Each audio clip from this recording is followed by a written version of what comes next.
So let's talk about three complications that kills otherwise valid deduction. So think of this section as a complication list on a post-op note. So even when the procedure went well, even when the underlying trip was legitimately structured, these three issues can cause the deduction to fail anyway. Complication number one, documentation. Physicians know that if it wasn't charted, it didn't happen, right? We all learned that in med school. In medicine, incomplete documentation isn't just an administrative problem, it's a liability. The IRS applies the exact same principle to travel under Section 274D. So, Section 274D requires that you document four things for every business trip. Number one, amount of expense. Number two, time and place of travel. Number three, the business purpose. Number four, the business relationship involved when applicable. And those records need to exist contemporaneously, meaning at or near the time of the trip, not when you get audited, not when your accountants ask for receipts in March, during or immediately after the trip. In Mitchell versus Commissioner, a taxpayer deducted over $11,000 in travel expenses and provided hotel receipts and mileage log as backup.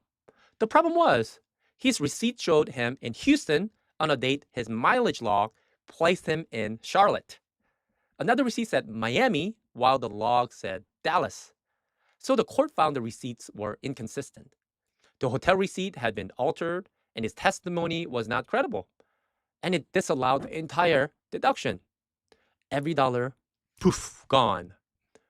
So here's a critical issue that makes the strict substantiation rule under Section 274D uniquely dangerous.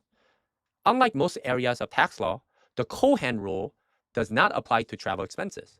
So the Cohen rule comes from a 1930 Second Circuit case that allows courts to estimate certain expenses when there's no written documentation, which is quite taxpayer-friendly rule. So in most tax disputes, if it's obviously you incur some legitimate business expense, but records are imperfect, a court can estimate a reasonable amount via the Cohen rule. That escape valve is explicitly blocked for travel. So if your documentation doesn't meet the strict substantiation standard, the IRS can deny the deduction entirely, even if the trip obviously happened and clearly had a business component. So a physician specifically, keep a simple travel log. Think of it as a soap note for your trip. So include date, location, business purpose of the day, who you met with, and why, and also business relationship. It takes 5 minutes.